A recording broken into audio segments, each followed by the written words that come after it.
Hola, ¿qué tal? Buenas noches a todos. Buenas noches. Bueno, gracias por su asistencia. Tuve problemas aquí con la energía, ya se restableció. ¿De acuerdo?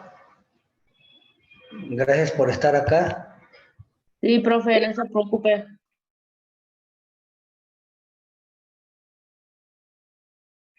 Bien, chicos, es probable, bueno, va a cambiar el horario de verano. Es probable que a mí me cambien también mi horario de trabajo. Se me va a facilitar más empezar a dar las clases a las 9 de la noche. ¿Qué les parece eso? Sí, está bien, profe. Ok, bueno. Ojalá y la mayoría pueda, ¿verdad?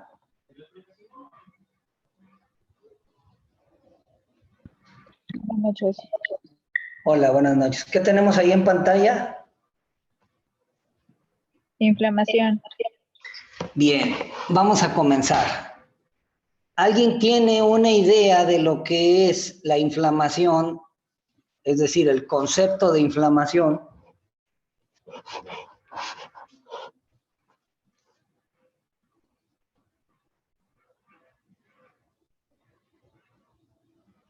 Creo que todos tienen una idea, ¿no? De lo que es la inflamación. Entonces, alguien que me diga en sus palabras qué es la inflamación. Es cuando, por decir, en una herida o en un golpe se inflama, cuando hay alguna infección o algo, me imagino yo, ¿no? Ok, eso es, vamos a decir, la concurrencia de la inflamación. Pero en sí, ¿qué es la inflamación? ¿La inflamación qué es? ¿Es una comida, es una bebida, es un taco? ¿Qué es la inflamación?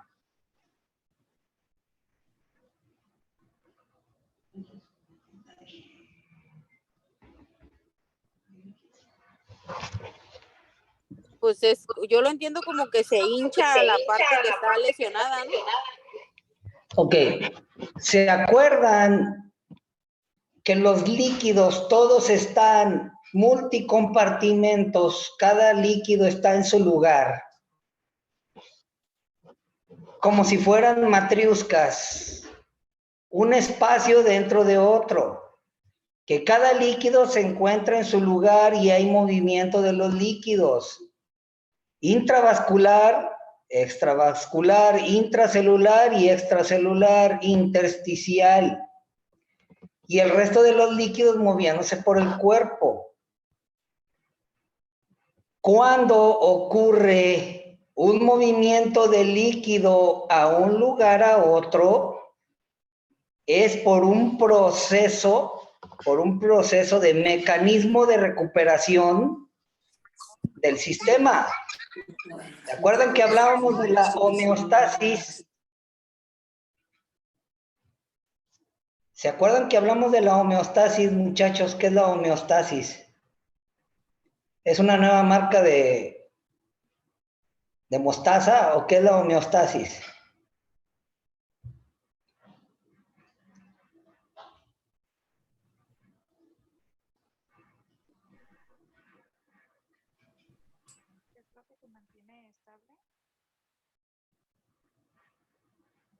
Bien, ¿nadie?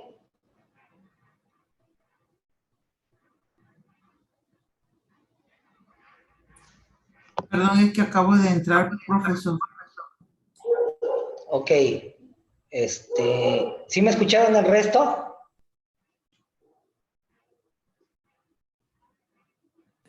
No, maestro, también acabo de entrar. A ver. Espérenme, entonces ya me dejaron los demás, ¿no?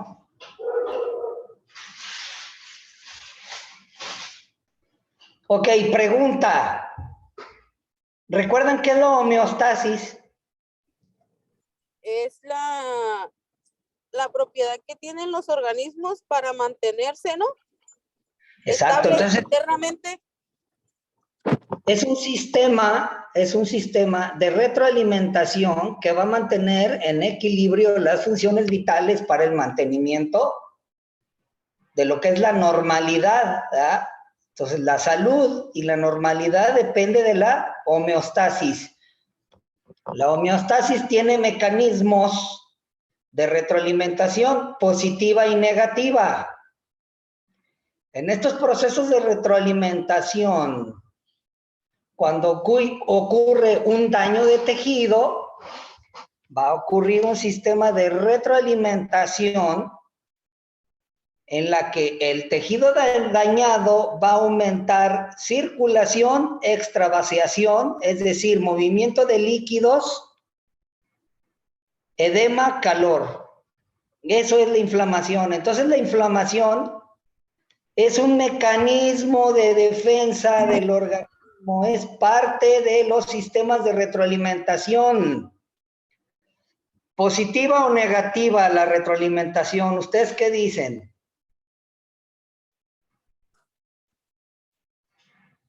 Negativa, ¿no? Bien, ¿por qué negativa?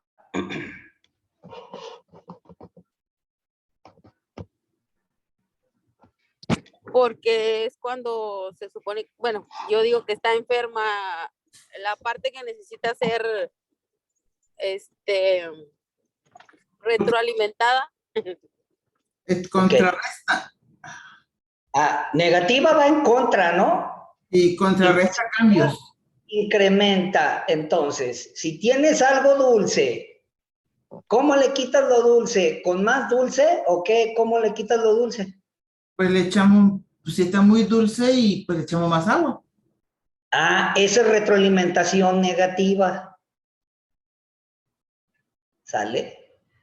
Entonces, no, la inflamación es un proceso de retroalimentación positiva, en la que el daño del tejido va a ocurrir una serie de recursos en tiempo y en forma, es decir, aumentados y rápido, lo que nos va a dar lo que se conoce como el cuadro inflamatorio. ¿Se acuerdan lo que es los signos principales de la inflamación? Todo lo que yo les pregunto, muchachos, todo eso ya lo vimos en otras clases, ya lo mencionamos, entonces ustedes deben de tener una idea, ¿sale? Entonces, inflamación, díganme por lo menos la tríada, ¿verdad? Que en realidad son 4, ¿no? A ver, ¿cuáles son? Calor, rubor y dolor. Bien, calor, rubor y dolor. Temperatura. Ahí. Bien, la temperatura aumentada, no fría. Entonces, el calor, rubor y dolor, vamos a decir que es la triada de la infección. Si le agregamos la tumefacción, ¿sí? Y la disfunción, tenemos todo el cuadro de la inflamación. Todo ese cuadro inflamatorio, en lo que es la disfunción y lo que es la tumefacción, entonces decimos que es un edema. Entonces ahí tenemos la inflamación, ¿sale? Entonces es una respuesta, dice, no específica al daño celular causado por muchos factores, ¿verdad? Se puede inflamar por calor. ¿Ustedes qué dicen? Sí, sí se puede. Sí, ¿verdad? Sí. Se puede. Cuando dicho calor produce lesión del tejido, si no, no va. Hinchazón, calor y dolor, ¿no? Exacto. Entonces, el calor. Cuando el calor es suficiente como para desnaturalizar el tejido, las proteínas estructurales del tejido, a esa le llamamos quemadura. Y la quemadura, pues hay de varias naturalezas, ¿verdad? Física, radiada, de convección directa, química, etcétera. Esa es una quemadura. La quemadura entonces busca dispersar calor a través del tejido. una temperatura de aproximadamente 50 grados centígrados solamente necesita 1 segundo de contacto sobre el tejido para producir lesión. 60 grados centígrados para producir lesión, 1/10 de segundo, y produce lesión de primero y segundo grado. ¿Sale? Bien. Calor. Los químicos, las radiaciones como la ultravioleta, abrasiones, cortes y los patógenos. Entonces, la inflamación como tal no es únicamente en procesos de infección, pero se presenta necesariamente en los procesos patógenos infecciosos. Tiene 4 signos y síntomas característicos. Otra vez, díganmelos.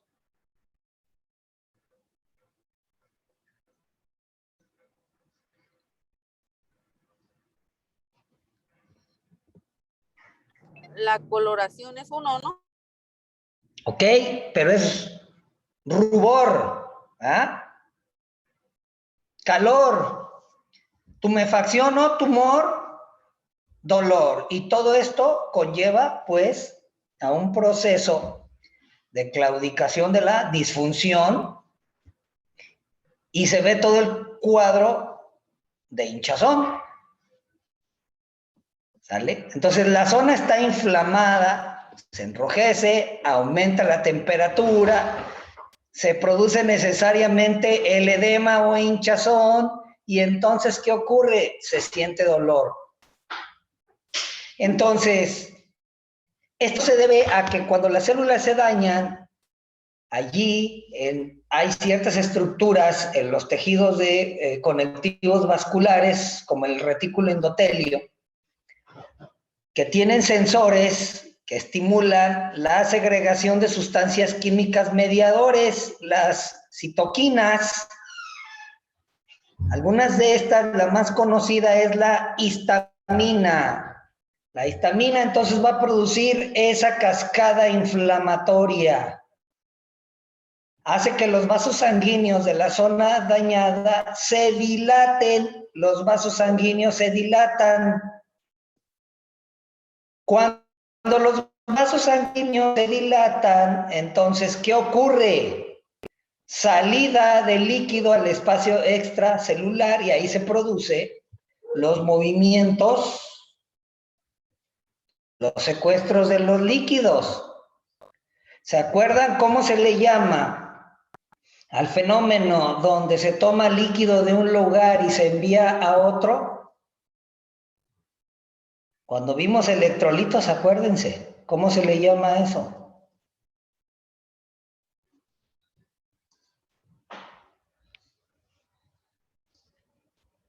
¿Cómo se le llama cuando toman líquido de un lugar, lo acumulan en otro, lo sacan de sitio y lo acumulan? ¿Cómo? Tensión. Depleción. Entonces ocurre necesaria depleción donde sea lo que es la sangre, sea lo que es el plasma sanguíneo como tal, tiene que ir y bañar la zona. ¿Qué se busca con esto? Llevar todos los componentes y los recursos del sistema inmune.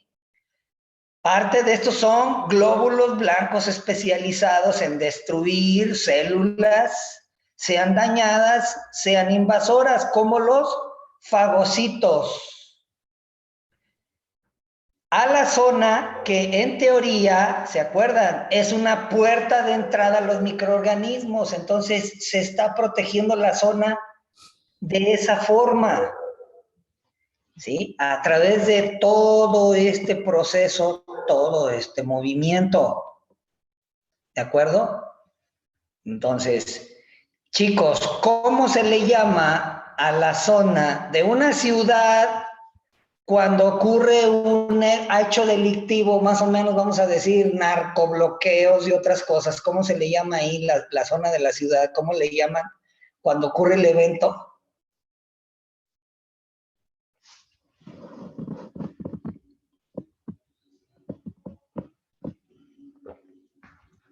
¿Cómo se le llama, chicos? ¿Zona qué? ¿Zona cero? Zona caliente, ¿verdad? Entonces, efectivamente, zona caliente. Lo que se busca aquí es llevar inmediatamente todos los recursos para luchar contra el problema. Quiere decir que se busca que los vasos sanguíneos se dilaten. Los vasos sanguíneos tienen fenestraciones. Hay 3 clases de vasos sanguíneos, ¿sí? Según el tamaño de las fenestraciones. Cuando estos se hinchan, dejan pasar los mayores, los fenestrados, lo que son las proteínas del plasma, y van a dejar pasar plasma y agua hacia los espacios intersticiales, es decir, se modifica la permeabilidad de los mismos, se modifica la permeabilidad de los mismos. Entonces, explíquenme qué ocurre cuando alguien se golpea un dedo y la uña rompe ahí el tejido blando subyacente. Alguien que me explique qué pasa. Sangra y se hace una hematoma de dolor. No. Ok. Obvio va a haber un daño del tejido. En el daño del tejido, la ruptura, va a haber extravasación de la sangre por la ruptura de los vasos sanguíneos. Sí. En el momento de esa extravasación, ¿ahora qué sigue?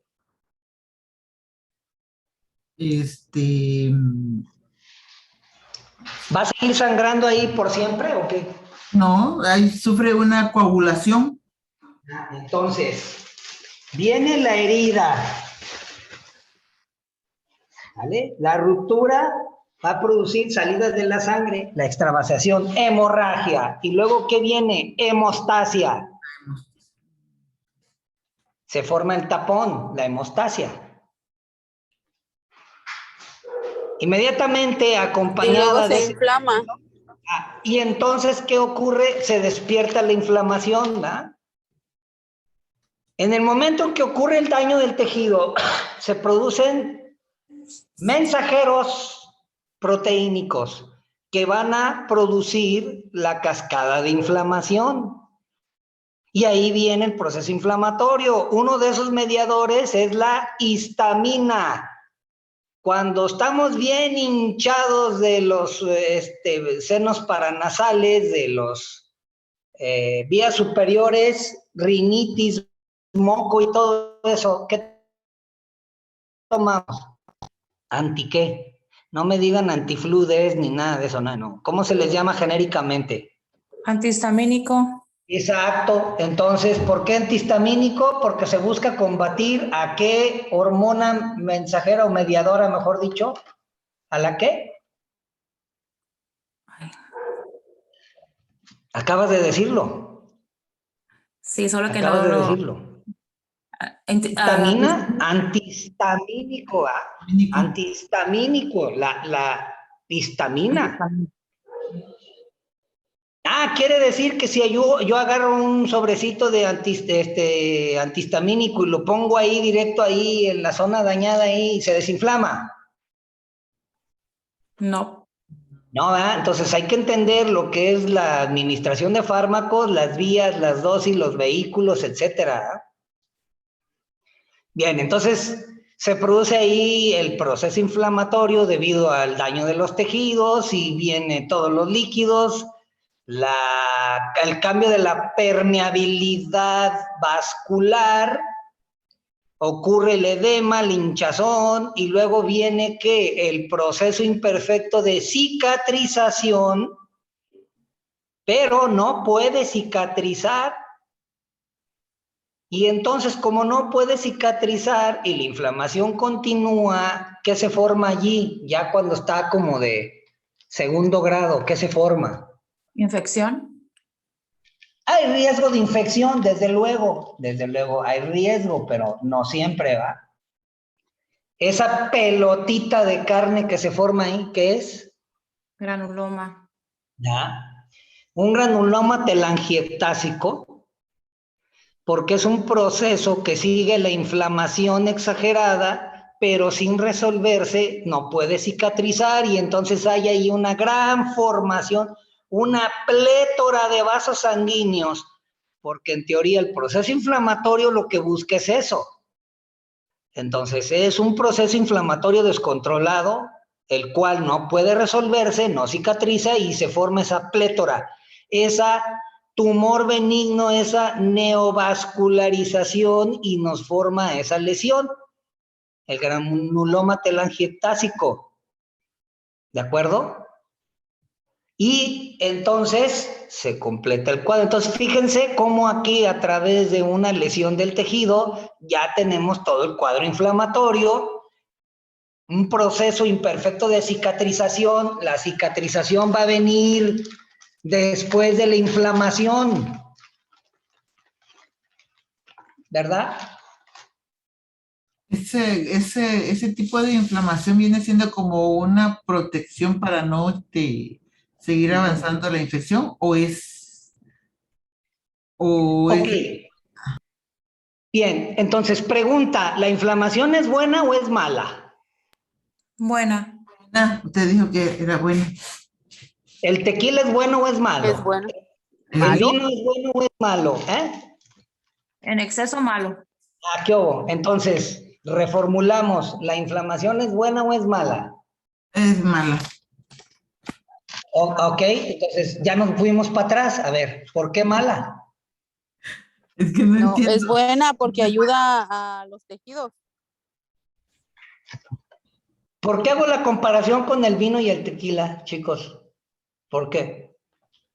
Porque en exceso, si tomas mucho tequila, pierdes Entonces, ¿la inflamación es buena o es mala? Depende Es de buena. qué. Es buena porque es un proceso de defensa, ¿no? Ok, por lo tanto, de lo bueno mucho, ¿no? Pero también es mala porque si no se atiende a tiempo, también puede ocasionar va dependiendo de la persona que tiene ese problema. ¿Por qué se murió Freddie Mercury? Ay, sí, no sé. Porque no tenía defensas en el sistema por el... Porque él dijo, mucho amor te mata, too much love will kill you, mucho amor te matará. Así dijo, ¿va? Y mucho amor lo mató. Entonces, ¿el amor es malo? Mucho sí, ¿verdad? Ujú. Él dijo, mucho amor te matará y se murió. Por lo tanto, la inflamación es necesaria en su justa medida. Y supongo que hoy Entonces, reformulo, ¿la inflamación es buena o es mala? pues, es buena, dependiendo, ¿no? En su justa medida. Sí. Otra vez, la inflamación es buena estando en control, en su justa medida. ¿Se entendió eso? Sí. Sí. Ahora, ¿qué ocurre si viene y te pica una abeja en un párpado? Se hincha todito. No te deja ver, ¿verdad? Sí. Viene, te pica, no sé, en un dedo, el dedo se hincha. Y nada más allí, ¿de acuerdo? Pero ¿qué pasa? Que te pique en cualquier parte y se empieza a inflamar prácticamente todo tu tracto respiratorio como respuesta a una Alergia. anafilaxia, una alergia, ¿va? Sí, Esa inflamación te puede matar. sí. Sí. ¿Ya? Entonces ya ven que todo va en su justa medida. Mm, Ahora, hay inflamación en tu justa medida. Un dedo hinchado, así, porque se golpeó jugando básquet, porque lo agarró con la puerta del carro. Se hincha como cereza. Alguien se muere por eso. no, Ahora imagínate, ese grueso de tu meñique, vean su dedo meñique, sí. el de la mano, eso mide tu vía respiratoria. Que se hinche, ¿qué pasaría? Así como cereza, ¿qué pasa? Nos ahogamos, ¿no? Se tapa. Exacto. Ahora entiendes por qué la laringotraqueitis es peligrosa en los niños. Porque le está... Ustedes llegan corriendo 10 kilómetros de caminata o de correr ahí y se echan una cerveza helada. ¿Ah? ¿Qué pasa? El calor con el frío hace que se Se dilate. se No, dilate, digo, Una, se cierre. una laringotraqueitis se cierre. y vas a andar así el día siguiente. "Oh, no puedo ni hablar. ¿verdad? Sí. Pero puedes respirar, mano. Dale gracias a Dios. Pues sí, pero Pero con trabajo. un niño no, ¿ah? Entonces la laringotraqueitis pues es un proceso inflamatorio que a lo mejor un adulto lo puede pasar, pero un niño no. Por lo mismo. Y el primer signo de alarma en el niño es el estridor. ¿Qué es el estridor? Característico, la tos de foca. ¿Quién ha escuchado la tos de foca? Ah, pues todos. Parece que está ladrando una foca. Esa es la tos de foca, el estridor. ¡Vámonos! ¿Ah? ¿Sale? Entonces, ahí está. El proceso inflamatorio es bueno en su justa medida y depende de dónde. Entonces, hay procesos inflamatorios exagerados, se salen de control porque el sistema de retroalimentación es un divo. Con tantito que le hagas, se exagera y se derrumba. ¿Va? ¿Se acuerdan de la compañera? ¿Por qué lloraba? Me distraen, compañera. Entonces imagínate que tu sistema de retroalimentación es Andrea, la compañera, en la torre. Nomás con que tocaste, tus labios tocaron allí un camarón y eres alérgico, te hinchas todo, empiezas a sentir como cabellos en la boca y aquí arañitas en la garganta, y dices tú, no, ya valió, a ver si alcanza a llegar al hospital, ¿verdad? ¿Sale? Sí, así es, se siente. Así es. ¿Por qué se siente, hay esa sensación? Son tus vasos sanguíneos dilatándose en friega. Ah, por eso te da esa sensación, como de cabellos en la boca. ¿Sale? Maestro, ¿se dilatan o se hacen, No, hacen vasoconstricción? no, se dilatan, se dilatan. Ah, sí. Ok. Entonces, si tú ves a un niño que habla con dificultad, ves que está produciendo baba, así, baba, y escupe, y cuando le tocas aquí la tráquea, se escucha así como que si hubiera ahí un globito. Ese niño, lo más probable es que le haya picado un arácnido, ¿verdad? Y está reaccionando. ¿Vale? Entonces, vean cómo los procesos inflamatorios como tal no se detienen. Sí, pueden producir la muerte efectivamente, pero es que todo depende del mismo proceso de retroalimentación del cuerpo y ni modo.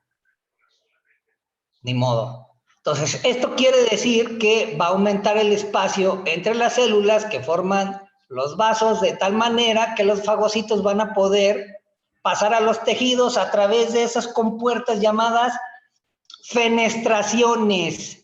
Entonces, van a investigar qué son esas fenestraciones y los 3 tipos de capilares. Los 3 tipos de capilares, que son esas fenestraciones, ¿de acuerdo? Fenestraciones, maestro. Fenestraciones y 3 Con F, fenestraciones, y es propio de los capilares. Los 3 tipos de capilares.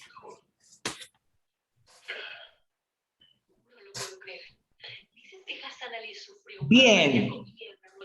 Aumento de la temperatura. ¿Por qué aumenta la temperatura de la zona?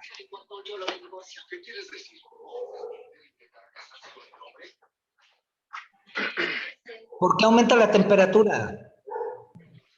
¿Por el proceso infeccioso? Se busca cocinar a las bacterias. Se busca limitar su actividad. ¿Vale? Y eso se da por otro proceso más bien mecánico. ¿Va? Entonces, toda la acumulación de sustancias químicas a la zona va a provocar por la alteración de la ósmosis. Acuérdense, ¿se acuerdan qué es la ósmosis, verdad? Al ¿Es lo mismo movimiento que de homeostasis? sí, la ósmosis va a pasar el líquido de mayor concentración hacia el de menor concentración. Se mueve el líquido. Pues, la ósmosis alterada va a producir precisamente el acúmulo de líquidos allí. Así es como se da el edema. Ya lo hemos explicado como 3 veces. La situación del edema. ¿Verdad? Entonces, mínimo ustedes tienen que llegar a entender lo que es ese proceso edematoso. ¿Cómo se da? Sin embargo, los glóbulos blancos no son los únicos que llegan allí. Hay unas células especializadas, estábamos hablando de ellas la clase anterior, que forman el trombo, es decir, que forman el tapón de sangre, la hemostasia. ¿Cómo se llama a esa? Plaqueta. ¿Qué otra función tiene la plaqueta? ¿Recuerdan? Un ruido ahí. Sí.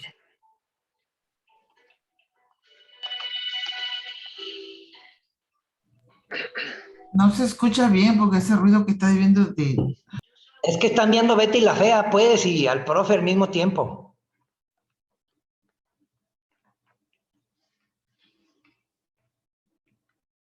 ¿Sale? A ver, entonces, ¿sí escucharon la pregunta?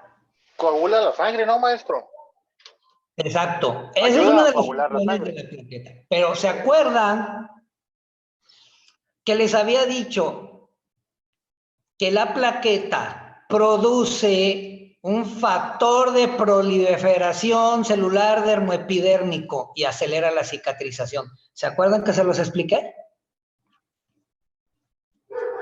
Y hasta les dije, ¿qué se ponen allí en las úlceras del pie diabético? Plasma rico en plaquetas.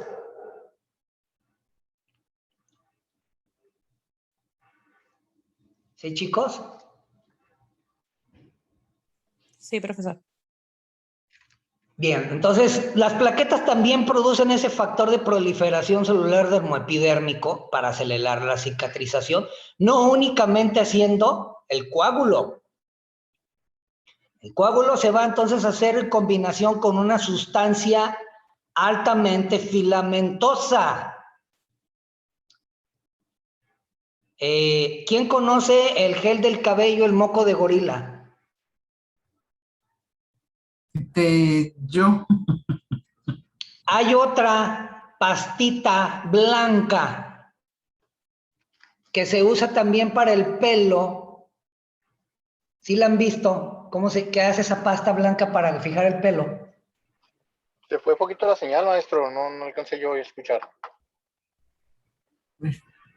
¿Han visto una pasta blanca para fijar el pelo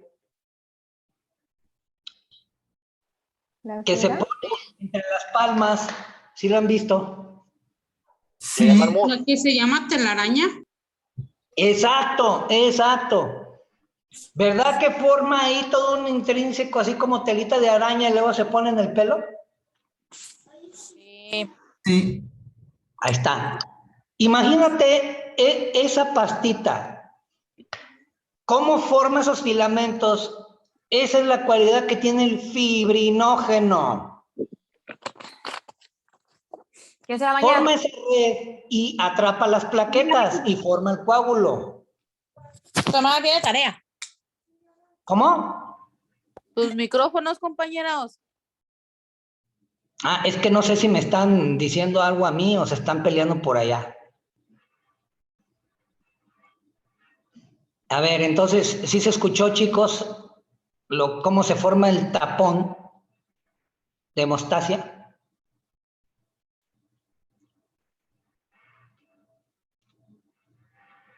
Chicos, ¿se perdió la señal? No, maestro, no se Es escuchó. por medio Bien. de las plaquetas, maestros, que se forma. Esa tela de araña la forma el fibrinógeno y atrapa todas las plaquetas y eso va a ayudar a hacer el trombo. ¿Sale? Ok, Y así como una es como red. se produce la hemostasia. Como si fuera una red marina, maestro, que va juntando. Así es, así es. Y ese fibrinógeno pues va a ser estimulado por otras hormonas mediadoras, tromboxanos, precursores del fibrinógeno, trombina, protombina, etcétera. Esa es su situación de otra clase. Nada más lo menciono de paso, ¿de acuerdo? Entonces, esto es parte del proceso de la formación del coágulo de la sangre, lo que permitirá sellar la herida e impedir que los patógenos penetren. Pero estamos hablando de heridas de un calibre pequeño. ¿Qué pasa si hay una amputación de un miembro? ¿Ustedes creen que se coagule? No creo. No. Entonces, fíjate cómo el proceso de coagulación tiene su límite.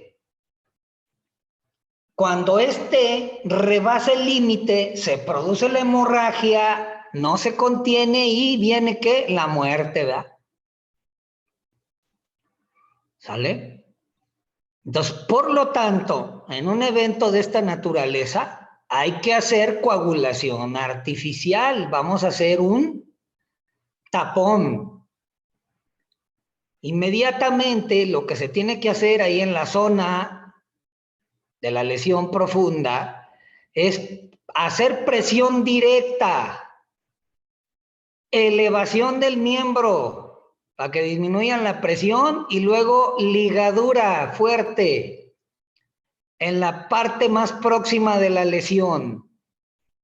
No debe removerse el primer tapón que pusiste, el primer paño. Cuando se empapa, pon otro encima, presiona y traslada. Esto te va a dar tiempo a que la víctima llegue al centro de socorros. ¿De acuerdo? Como ¿Cómo? Bien, hay muchos videos, ¿verdad? Pero hay un video donde se ve que está un albañil ahí y se ensarta un desarmador en la pierna y luego jalan el desarmador y ya le dicen, eso está mal hecho. Cuando hay algo que se introduce profundamente una varilla, un punzón, etcétera, un objeto, no se retira, porque probablemente ese objeto dañó una arteria y la presionó, la taponó, y cuando tú la muevas, se viene la hemorragia. Ujú. Y entonces muchas de las veces lo que tienes que hacer es, tomas un paño limpio, una venda, rodeas con cuidado el objeto y lo inmovilizas al miembro y así trasladas. ¿Sale? Entonces, nada de eso. Bien, entonces ese proceso de todos los líquidos, van a llegar todos los fagocitos a la zona, los fagocitos van a empezar a comer todas las células dañadas, los patógenos, etcétera, van a hacer una digestión y van a producir gran cantidad de metabolitos, es decir, desechos bacterianos. Esos desechos bacterianos se acumulan en sitio y eso es a lo que conocemos con el nombre de pus. ¿Se entendió eso? Sí sabían lo que era la pus, ¿verdad? Sí, los fagocitos. Sí, sí. Muertos. Entonces, es material celular digerido y acumulado. Y en sitio se acumula, ¿cómo se le llama eso? Absceso. Cuando dicho absceso se comunica de un tejido a otro, no exactamente de un tejido a otro, y luego de ahí al exterior, ¿cómo se le llama? Fístula. Fístula. Entonces, puede haber situaciones así de fístulas potencialmente peligrosas, aquellas que llegan incluso hasta zona peritoneal, por diversas situaciones, y que pueden poner en peligro la vida porque el absceso se va profundo. Hay abscesos que pueden ser formados intracavitalmente sin intervenir una lesión directa, como por ejemplo los abscesos hepáticos por bacterias como la entomoeba, por ejemplo, que se enquista en el hígado y el hígado trata de fagocitar la zona y los glóbulos blancos, etcétera, y se forma la pus dentro. ¿Sale? Entonces, la pus es exactamente eso, trata de, además de todos los despojos celulares, controlar el proceso infeccioso, el cual será absorbido lentamente por el organismo en el transcurso de los días. Entonces, los antiinflamatorios bloquean esos receptores celulares de las sustancias químicas como la histamina e impiden la dilatación de los vasos y los signos de inflamación. Es por eso que un antihistamínico impide la dilatación de todos los vasos sanguíneos de la mucosa respiratoria y evita la formación del moco y el síndrome de Baduel, ¿verdad? Cuando ya no puedes ni siquiera ni hablar, se elimina ese proceso inflamatorio, ¿sí? Y eso permite, pues, que la inflamación sirva para un proceso de reparación, ya que al mismo tiempo está permitiendo que llegue gran cantidad de nutrientes y sobre todo oxígeno a la zona. Todo esto ayudará a reparar la zona de la lesión rápidamente y recuperar las funciones previas del daño. Sin embargo, hay algunas zonas que no pueden repararse totalmente, ya que las células no tienen ni la capacidad ni hay los recursos suficientes para dividirse y reemplazar a las células dañadas. En el caso del músculo cardíaco, lo que llamamos el infarto, o el infarto masivo, porque hay también infartos mínimos localizados y algunas zonas del cerebro, como los eventos cerebrovasculares, estos tejidos permanecerán dañados después de sufrir una lesión o una inflamación, ¿verdad? Entonces sí, hay procesos muy difíciles de recuperar, ¿de acuerdo? Entonces hay un médico, ya murió, médico mexicano que descubrió o inventó una terapia llamada terapia de repolarización o de perfusión de repolarización. Ese médico recuperaba corazones postinfartados con cierto daño cardíaco, los podía recuperar, fíjense, con esta terapia. Se llamaba Ernesto Sodi Pallares. ¿Alguno escuchó hablar de este médico mexicano? No, No. ¿Alguien dígame el nombre de un jugador del Querétaro? no, pues menos. No, pues menos, ¿verdad? Entonces, yo como no sé nada de fútbol, digo, a ver, si el del fútbol sí se lo saben, pero Ernesto no, ¿verdad? Ok, bueno. Por el apellido se me hace conocido. Bueno, de alguna artista, ¿no? Sí, era abuelito de Thalía. Ah, ya. El abuelo de Thalía, Ernesto Sodi Pallares, pues no era cualquier tipo, ¿verdad? Era respetado dentro de la medicina, el abuelo de Thalía, fíjate nomás. Órale. ¿Quién iba a decir que ninguna de sus nietas iba a heredar su inteligencia? ¿Ah? Alguna le salió por ahí media lela con el tiki, tiki, tiki, tiki, ¿va? ¿Sale? Entonces, pero pues bueno, así pasa. Bien. Y la fiebre. ¿Qué es la fiebre? El aumento o elevación, dice, anormal de la temperatura corporal. ¿Quiere decir que la fiebre no es normal? Sí, la fiebre es normal. Entonces, la elevación de la temperatura es anormal. Entonces, ¿por qué dice aquí que es la elevación anormal? No.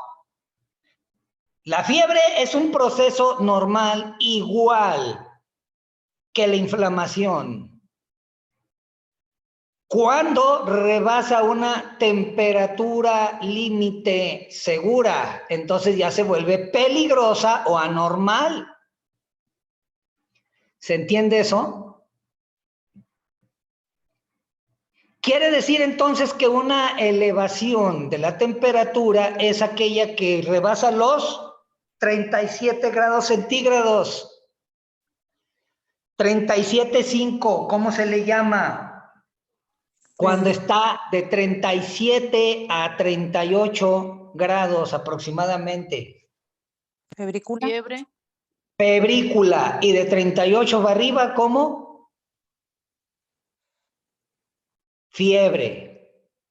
Y cuando se acerca peligrosamente y llega a los 40, ¿cómo se le llama? Hipertermia. Exacto, la hipertermia. Entonces, en teoría, la hipertermia, eso es lo que te produce la muerte. ¿Alguien en esos días calurosos ha hecho el experimento ese de poner un huevo estrellado en el cofre de un carro? Acá en Mexicali sí se puede, maestro. Y se puede, ¿verdad? ¿Por qué Claro. las proteínas de la albúmina del huevo se desnaturaliza y se coagula a partir de los 40 grados centígrados? ¿Cuál es la proteína que forma el plasma sanguíneo?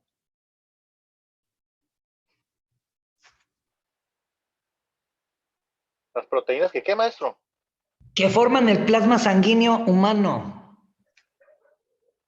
Es la misma del huevo. Ahorita se las dije, ¿cómo se llama? Albúmina. Exacto. Albúmina. Entonces quiere decir que la sangre a los 40 grados se coagula. Okay. Sufre daño. Ah, Sufre, claro. Y las ok. proteínas estructurales, las más sensibles, son las del sistema nervioso central. O sea, llegando a los 40 grados, tu cerebro se fríe.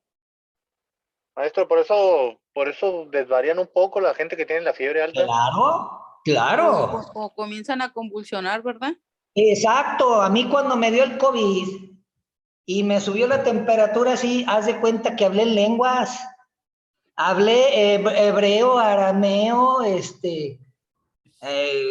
sirio y quién sabe qué tanto. Hablé en lenguas. O sea, y una vez hasta con el dengue. Me dio el dengue y lo mismo con el dengue, hasta profeticé, ¿ah? Nadie me entendió, ¿ah? Nadie me entendió, pero yo profeticé, palabra del Señor, ¿va? Amén. Amén. Entonces, sí, eso ocurre. Entonces, puede ocurrir un verdadero daño cuando vienen las convulsiones, cuando dicha convulsión se prolonga por más de 2 minutos y tiene más o menos 2 o 3 en 10 minutos como tal, es peligroso. Por lo tanto, hay que bajar la temperatura inmediatamente. Cuando tienes un chamaco que ya llegó a los 39 grados y ahí va a los 39.5, ¿cómo bajamos la temperatura? Con las compresas Hay de que agua. bañarlo. ¿Bañándolos? ¿Cuántos kilos de hielo? 1. No, nada.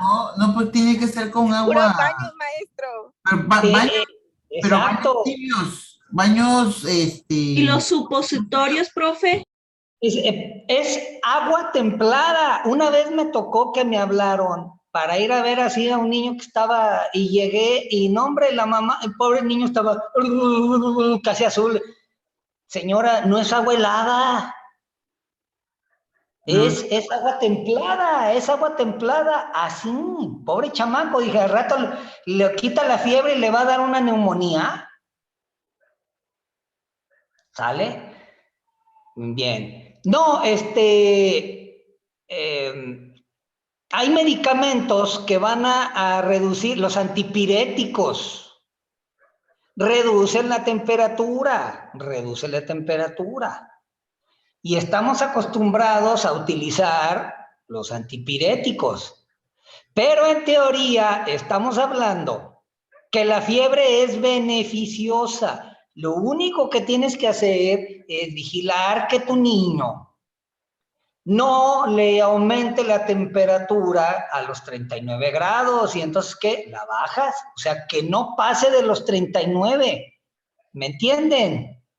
Entonces, ¿para qué los supositorios? Preguntaron. ¿Para qué los supositorios? ¿Para qué? Bajar la temperatura. Para mantener la temperatura normal, ¿no? Ok, lo que ocurre es que antaño las mamás velaban a los hijos. Ellas no dormían y entonces estaban ahí y luego le bajaban la temperatura con trapitos y la manita en la frente y sigue caliente y así va. Ahora no, ahora le damos un antihistamínico, un supositorio. ¡A dormir! Se ha dicho, ¿va? O sea, pues nos quitamos de ahí. ¿Para qué estarlo velando, va? ¿Sale? Entonces, no es lo ideal. ¿Me está diciendo que deje a mi hijo sin medicamentos? Sí, no, estoy diciendo que la fiebre dentro de sus límites es beneficiosa para el sistema. Que tú eliges, si lo dejas cursar con fiebre, vigilándolo, tomando temperatura, aplicando compresas de agua, o de plano darle medicamento y a dormir, ¿verdad? Como ustedes quieran. ¿Cómo se hace una gelatina? Alguien que me explique, ¿cómo hacen gelatina de lo que quieran? ¿Cómo hacen gelatina? Pues, Con agua caliente primero y luego agua fría. Ajá. Este, Agua caliente. pues se echa una cantidad, se echa la gelatina y Entonces, se echa el agua fría. calientas agua, le Sí. agregas la grenetina y luego Le la pones enfrías. así. ¿Ya? Entonces imagínate que haces así la gelatina y le pones trocitos de melón. La metes al refri, se enfría y quedó la gelatina, ¿no? ¿Qué harías para que esa misma gelatina agregarle ahora trocitos de fresa? Ya coagulado, digo ya dura. Sí, ya cuajada. Ya cuajada, ¿no? Bueno, no se podría, bueno, tengo entendido, tendría yo que hacer otra gelatina y poner encima la ¿En fresa serio? y volver otra vez ¿cómo se llama? Hacer el proceso para que se haga dos tipos de gelatina, dos colores. ¿Qué no la pones en baño María para que se deshaga otra vez? No. ¿Eh? No, para meterla en el mismo lugar donde A está ver. el melón, sí. No, para Sí. quitarle lo cuajado, dice usted, maestro. Ok, para volverla a hacer líquida. Ah, bueno. ¿La puedes Yo no calentar, sí sabía o que no? en baño María. No sé, ¿se puede? Mi pregunta. Bueno, Ok, si tú pones un trozo de gelatina en el comal, ¿qué le pasa? ¿La doras? no, se derrite. Se han dado de curioso, maestro, sí. Pues bueno, yo de chamaco sí, por eso mi papá se hartó y me compró un juego de química. Bueno. ¿Sale? Entonces, sí, ¿qué es lo que estoy diciendo? ¿Se acuerdan cuál es la cualidad del agua que se utiliza en las células? Sí, es H2O, pero ¿cuál es el estado físico del agua? ¿Se acuerdan que habíamos dicho que había 4 estados físicos del agua? ¿Coloidal? Sí, el coloidal es una expresión de muchas suspensiones proteínicas y demás en el cuerpo, pero acuérdense, sólido, líquido, gaseoso, y no me digan plasma, no, esta es de la materia, no. El agua, ¿qué otro estado tiene el agua? Gaseoso. Gelatinosa. Sí, exacto, gelificación, ¿ah? Entonces, toda el agua que entra al cuerpo tiene que gelificarse. Por lo tanto, esos trozos de melón que no quieres allí, ¿cómo los sacas? Calentando la gelatina, fiebre. Se vuelve líquida, sacas los trozos y listo. ¿Se entendió eso? Sí. Sí, maestro. Por lo tanto, la fiebre hace que al calentar la zona, el sitio, la célula y el agua, esa agua gelificada se vuelve líquida, suelta las toxinas, mueve, elimina, se enfría y se vuelve a gelificar. Díganme si eso no es en la fiebre. Sí. ¿Ya vieron para qué sirve la fiebre? O sea que en este caso la fiebre es buena.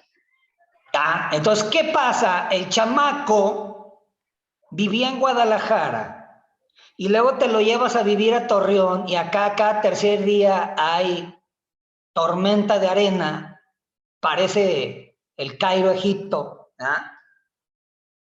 y el chamaco ya empieza diario con y el moco y todo eso y así, pues hay acumulación aquí, polen de todos lados.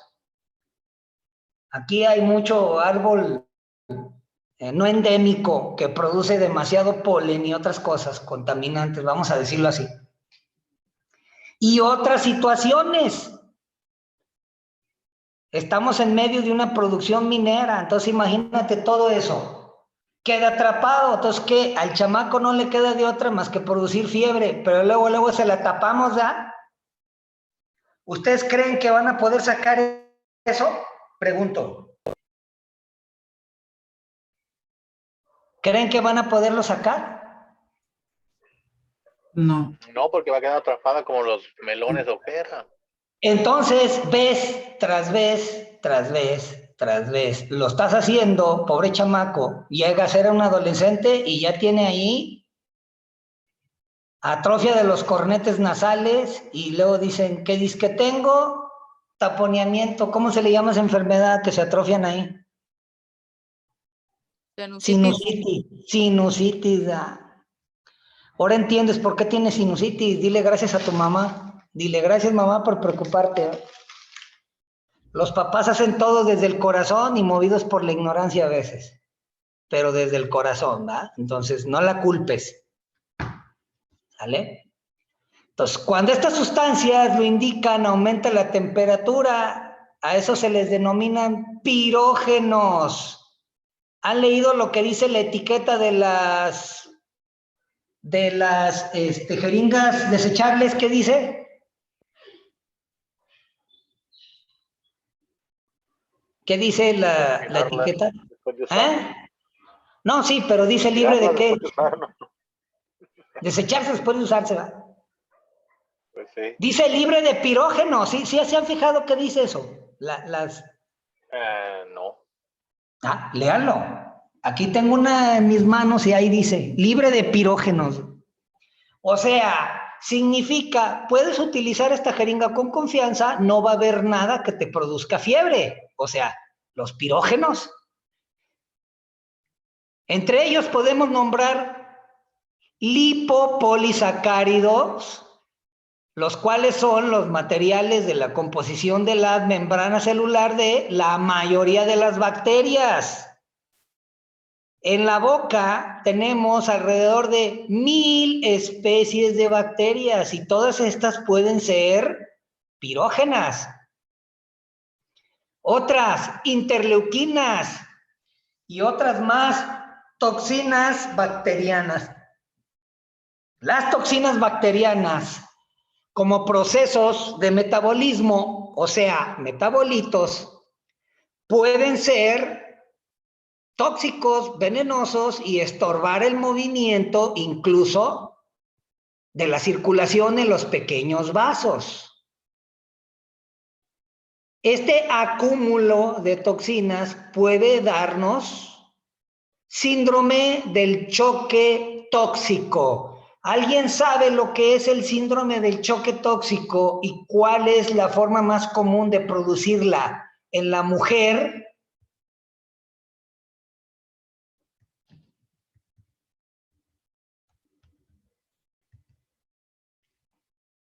Síndrome del choque tóxico y cómo es la forma más simple de producirlo en la mujer. ¿Alguien sabe? Que por cierto ya lo prohibieron en la Ciudad de México. ¿Ah? No, yo no creo. Los tampones. Los tampones para el periodo menstrual. Las estuvieron retirando del mercado en la Ciudad de México. ¿Sí sabían eso? ¿Sí? ¿Sí, chicos? Sí, No, maestro, no lo había oído. Entonces, el síndrome de choque tóxico es más producido por esos tampones en muchas mujeres. Entonces, cuando vi... ¿Cómo? Es porque lo dejan mucho, bueno, un tiempo sí, así es. Y la sangre se coagula. Así es. Entonces, así como hay niños que tienen pañales con 8 orinadas, así puede haber tampones que por ahí, pues, por alguna situación los dejan, ¿verdad? Claro. Ok. Entonces, cuando vi la noticia en Facebook, comenté, excelente, qué bueno que sea prohibido este artilugio, va a haber muchos beneficios a la salud pública y de paso a las mujeres. Profesor, pero ¿qué viene siendo ese choque que... Se acumulan todas las bacterias y haces un rico menudo, pozole o cultivo de bacterias locas, todas en una vorágine tragando de todo y produciendo tal cantidad de toxinas que taponean toda la zona, el tejido, los vasos sanguíneos y te producen un síndrome de hipersensibilidad o reacción al veneno que producen las bacterias, síndrome de choque tóxico, que es una reacción como a las toxinas bacterianas, como el botulismo, por ejemplo. ¿Sale? ¿Sí se entendió eso? Gracias. Y entonces comenté que qué bueno, y un par de loquitas allí, yo me imagino que un par de locas de las de pañuelo verde, luego me dijeron, ay, que misógino y que tipo imbécil y que no sé qué tanto y que si no tienes útero no opines, así me dijeron. Pues se quieren quedar sin úteros. No, sí, es que como vieron que mi perfil era masculino, vato, no me preguntaron cómo me autopercibía, ¿verdad? Entonces, en ese momento yo me autopercibía como señora empoderada, con 3 perritos, 2 gatos y 55 años de edad, en mi proceso de menopausia, y pues no me preguntaron, pero bueno, me dijeron machito no sé qué, y bla, bla, bla, y que si no tienes útero no opines, ¿verdad? Y entonces les contesté, ok, perdón, por lo tanto, hay que pedir que todos los geriatras tengan más de 65 años y todos los pediatras no pasen de 16, ¿verdad? Tómala, entonces, y par de brutitas. O sea, vamos a aplicar la regla igual, ¿verdad? No hablar porque no hay útero. Entonces, si alguno de ustedes no tiene infecciones, pues no hable de ellas hasta que te infectes. ¿Sale? Bien, chicos, ¿dudas hasta aquí? No, No, profe. profe. Bien, entonces la siguiente clase vamos a seguir hablando del mecanismo de ya una vez que se está produciendo la infección, cuál es el proceso como tal de la fiebre y lo que sigue después de los elementos del sistema inmune, las células. ¿Sale? Bien, chicos, gracias a todos. Si no hay duda, nos vemos a la próxima, ¿verdad? Gracias, profe. Nos dejó esta tarea, porque tenemos otra tarea anterior que nos dejó todavía, estamos, bueno, yo no puedo estar buscando. Sí, Maestro. dime. ¿Para la siguiente semana? Sí, Olga. Ok. Sí. ¿La puede repetir la tarea, profesor? Les dije Fenestraciones, los 3 tipos de capilares. los tipos de capilares y qué son las fenestraciones, ¿verdad? Sí. Gracias. Y luego, ¿qué otra cosa les dije? Espérenme, antes de que se me borre. No, Sí, les dije otra cosa, ¿eh? De hoy fue esto, lo de la clase pasada fueron de los granulitos y de los granulocitos y la prueba de velocidades. Granulocitos y agranulocitos, y luego les dije la prueba de velocidad de sedimentación eritrocitaria, ¿verdad? Sí. Sí, pero creo que también les dije otra cosa ahorita, ¿no? No, fue todo lo que les... La otra vez también No. quedó la vitamina C3. Y los elementos C3, ¿sale? Proteína, ¿no? Proteína. Sí, las proteínas el factor proteínico C3, los factores C3. Sí, esos. Eso fue la semana pasada, maestro. Sí, Sí. la semana pasada. Eso. Granulitos y pruebas de sedimentos, ¿qué? Granulocitos y agranulocitos, que son los tipos de glóbulos blancos que se dividen en esos dos, ¿verdad? Sí. Sí. La prueba de sedimentación eritrocitaria y el factor proteínico C3. Sí. ¿Vale? Sí.